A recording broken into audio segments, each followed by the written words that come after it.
नमस्कार साथियों, बिहार शिक्षक भर्ती परीक्षा में आप सभी का स्वागत है। हिंदी पर टी-शर्ट लगातार चल रहा है। क्वेश्चन नंबर 261 ये है कि संज्ञाओं के साथ आने वाले व्यक्तियों को क्या कहा जाता है? संश्लिष्ट, विश्लिष्ट या श्लिष्ट या इनमें से कोई नहीं। तो इसका उत्तर लगाइए। इसका सही उत्तर हो जाएगा ऑप्शन नंबर बी, उसे कहा जाएगा विश्लिष्ट। आगे बढ़ते हैं। निम्नलिखित में से रचना के आधार पर कौन सा शब्द रूल नहीं है? आपको बताना है कि कौन सा शब्द रूल नहीं है। दिन, आँख, विज्ञान या घोड़ा। तो इसके लिए सही उत्तर हो जाएगा ऑप्शन नंबर सी, विज्ञान। विज्ञान जो है वे रूल शब्द नहीं है। शब्दांश कितने प्रकार के होते हैं? 1, 2, 4 या 8 प्रकार के होते हैं। इसके लिए सही उत्तर होगा वो ऑप्शन नंबर बी, शब्दांश होते हैं 2 प्रकार के होते हैं। आगे बढ़ते हैं। निम्नलिखित में से कौन सा शब्द फारसी नहीं है? आपको बताना है कौन सा शब्द फारसी नहीं है। खामोश, कबूतर या चिराग या हक। तो इसके लिए सही उत्तर हो जाएगा जो शब्द फारसी नहीं है वह है ऑप्शन नंबर डी, वह हक। बाकी खामोश, कबूतर या चिराग ये सब फारसी शब्द हैं। आगे बढ़ते हैं। प्रत्येक शब्द में कौन सा उपसर्ग है? तो आपको बताना है कि प्रत्येक में कौन सा उपसर्ग है। प्र, प्रति, एक या एक। तो इसके लिए सही उत्तर होगा वह ऑप्शन नंबर बी, प्रति। प्रति जो है इसमें उपसर्ग है। अर्थ के आधार पर शब्द कितने प्रकार के होते हैं? 2 होते हैं, 4 होते हैं, 7 होते हैं या 8 प्रकार के होते हैं। तो अर्थ के आधार पर जो शब्दों के प्रकार होते हैं वे होते हैं ऑप्शन नंबर बी, 4 प्रकार के होते हैं। उद्देश्य और विधेय किसके अंग है? उद्देश्य और विधेय किसके अंग है? वाक्य के, रचना के, शब्द के या अर्थ के। इसके लिए सही उत्तर होगा वो ऑप्शन नंबर ए, वाक्य। वाक्य के जो भेद होते हैं उद्देश्य और विधेय होते हैं, इसके अंग होते हैं। वाक्य के प्रयुक्त शब्दों को क्या कहते हैं? वाक्य के प्रयुक्त शब्दों को क्या कहते हैं? लिपि कहते हैं, पद कहते हैं, शब्दांश या भाषा। तो इसके लिए सही उत्तर हो जाएगा वो ऑप्शन नंबर बी, उसे कहा जाता है पद। आगे बढ़ते हैं। 2 अलग अलग भाषाओं के मेल से बना हुआ शब्द क्या कहलाएगा? तद्भव कहलाएगा, देशज कहलाएगा, विदेशज कहलाएगा या संकर कहलाएगा। तो इसके लिए सही उत्तर होगा ऑप्शन नंबर डी। जब 2 अलग अलग भाषाओं के मेल से कोई शब्द बनता है तो उसे कहा जाता है संकर शब्द। निलंबन शब्द में कौन सा समास है? तत्पुरुष, द्वंद्व, अविभाव या कम धारण समास। तो इसके लिए सही उत्तर होगा वो ऑप्शन नंबर डी, उसे कहेंगे कम धारण समास। किस समास में दोनों पद प्रधान होते हैं? बहुब्रीहि में, तत्पुरुष में, द्वंद्व में या द्विगु में। तो इसके लिए सही उत्तर होगा वो ऑप्शन नंबर सी, द्वंद्व समास में जो दोनों पद होते हैं वे प्रधान होते हैं। जिस समास में कोई पद प्रधान नहीं होता है तो उसे कौन सा समास कहेंगे? द्विगु, बहुव्रीहि, तत्पुरुष या द्वंद्व समास। इसका उत्तर लगाइए। इसका सही उत्तर होगा ऑप्शन नंबर बी, उसे कहेंगे बहुव्रीहि समास, जिसमें दोनों पद प्रधान या कोई भी पद प्रधान नहीं होता है। अभी तक चैनल को लाइक नहीं किया तो लाइक कर दीजिए, सब्सक्राइब नहीं किया सब्सक्राइब कर दीजिएगा। विशेषण और विशेष्य के योग से कौन सा समास बनता है? अच्छा क्वेश्चन है, ऑप्शन आपके पास है। तो इसका सही उत्तर होगा ऑप्शन नंबर डी, उसे कहेंगे तत्पुरुष समास, जिसमें विशेषण और विशेष्य के योग से समास बनता है। निम्न में से कौन सा समास नहीं है? आपको बताना है कौन सा समास इसमें नहीं है। तो इसके लिए सही उत्तर हो जाएगा योग ऑप्शन नंबर बी, कर्म कारक समास। कर्म कारक समास नहीं होता, जबकि समास जो होते हैं अविभाव समास होता है, द्वंद्व समास होता है, बहुव्रीहि समास होता है, द्विगु समास होता है। ये सब समास के प्रकार हैं। आगे बढ़ते हैं। बचपन में कौन से शब्द हैं? क्रिया विशेषण, सर्वनाम, संज्ञा या विशेषण। तो इसके लिए सही उत्तर हो जाएगा वो ऑप्शन नंबर सी, उसे कहेंगे बचपन को कहा जाएगा संज्ञा। उपमान और उपमेय का अभेद क्या कहलाता है? रूपक, उपमा, उत्प्रेक्षा या भ्रांतिमान। तो इसके लिए सही उत्तर हो जाएगा वो ऑप्शन नंबर बी, उसे कहेंगे रूपक। जहां उपमेय में उपमान की समानता की संभावना व्यक्त की जाती है वहां कौन सा अलंकार होगा? उत्तर लगाते रहिए आप लोग। उत्प्रेक्षा, उपमा, रूपक या संदेह। तो इसका सही उत्तर हो जाएगा वो ऑप्शन नंबर बी, उसे कहेंगे उपमा अलंकार। आगे बढ़ते हैं। जहां बिना कारण के कार्य का होना पाया जाए तो वहां कौन सा अलंकार होगा? विरोधाभास, विशेषोक्ति, विभावना या भ्रांतिमान। इसके लिए सही उत्तर होगा वो ऑप्शन नंबर सी, उसे कहेंगे विभावना।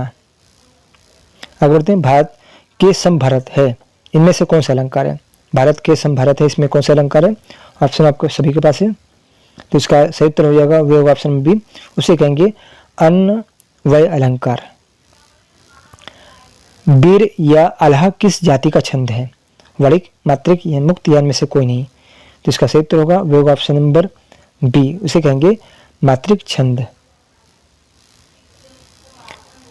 आगे बढ़ते हैं। छंद का सर्वप्रथम उल्लेख कहाँ मिलता है? ऋग्वेद में, यजुर्वेद में, सामवेद में या उपनिषद में। तो इसके लिए सही उत्तर होगा ऑप्शन नंबर ए, ऋग्वेद में छंद का सबसे पहले उल्लेख मिलता है। भारत में सबसे अधिक खड़ी बोली वाली भाषा कौन सी? आपको बतानी है। हिंदी, संस्कृत, तमिल या उर्दू? तो इसके लिए सही उत्तर होगा ऑप्शन नंबर ए, हिंदी। निम्न में से कौन सी भाषा हिंदी के अंतर्गत नहीं आती है? कन्नौजी, बांग्लू, अवधी या तेलुगु? तो इसके लिए सही उत्तर हो जाएगा वो option number D, Telugu. Telugu जो हिंदी भाषा के अंतर्गत नहीं आती है, बल्कि कन्नौजी, बांग्लू और अवधी ये सब भाषाएं हिंदी भाषा के अंतर्गत आती है। आगे बढ़ते हैं। शांत रस का स्थायी भाव क्या? वैराग, क्षमा, दया या निवेद? तो इसका सही उत्तर होगा वो होगा ऑप्शन नंबर डी, निवेद।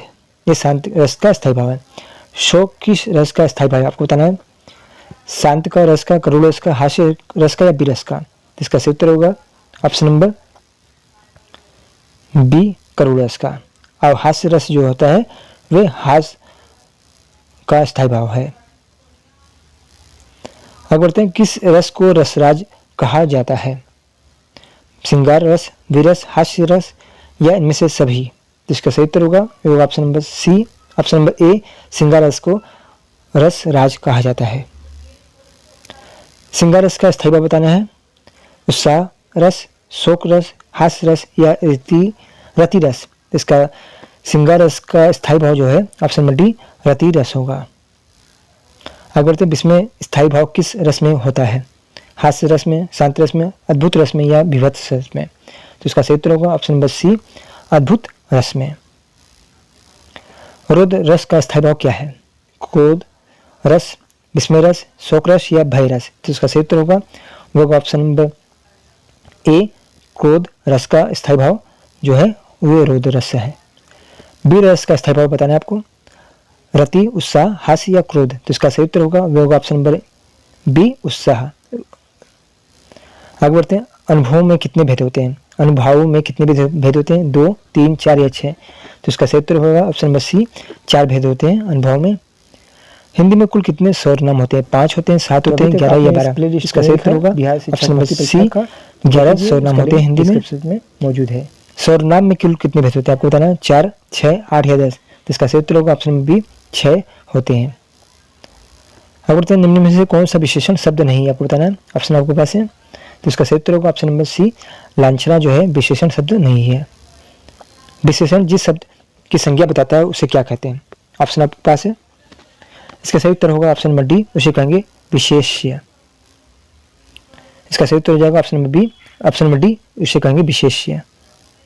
व्याकरण की दृष्टि से कौन सा शब्द विशेषण नहीं है? आपको ऑप्शन देख के बताइए आंसर। तो इसका सही उत्तर होगा ऑप्शन नंबर डी, भय। भय जो है वो विशेषण नहीं है। आगे बढ़ते हैं। जिस विकारी शब्द में संज्ञा की व्याप्ति मर्यादित होता है उसे क्या कहते हैं? सर्वनाम, विशेषण, क्रिया या अव्यय? इसका सही उत्तर होगा ऑप्शन नंबर बी, उसे कहेंगे विशेषण। गुणवाचक विशेषण में कितने भेद होते हैं? 4, 5, 7 या 9? इसका सही उत्तर होगा ऑप्शन नंबर सी, 7 भेद होते हैं। निम्नलिखित में से कौन सा गुणवाचक विशेषण नहीं है आपको बताना है? भला, ताजा, दूना या नुकीला? तो इसका सही उत्तर होगा ऑप्शन नंबर सी, दूना। दूना जो है गुणवाचक विशेषण नहीं है। आगे देखते हैं। जो संज्ञा की विशेषता बताते हैं उसे क्या कहते हैं? ऑप्शन आपके पास है, तो इसका सही उत्तर हो गया जो शब्द संज्ञा की विशेषता बताते हैं उसे विशेषण कहते हैं।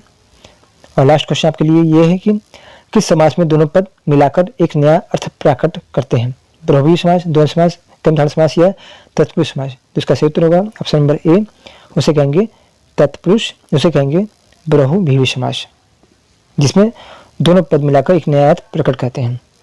तो अभी तक आपने हिंदी का इन प्रैक्टिस सेट को अभी तक नहीं देखा तो इसको जाकर देख लें। इसका लिंक आपको डिस्क्रिप्शन में मिल जाएगा, जिसमें आप हिंदी से रिलेटेड अभी तक प्रैक्टिस सेट जितने हुए सब आपको मिल जाएगा एक जगह पे। मिलते हैं नेक्स्ट वीडियो में।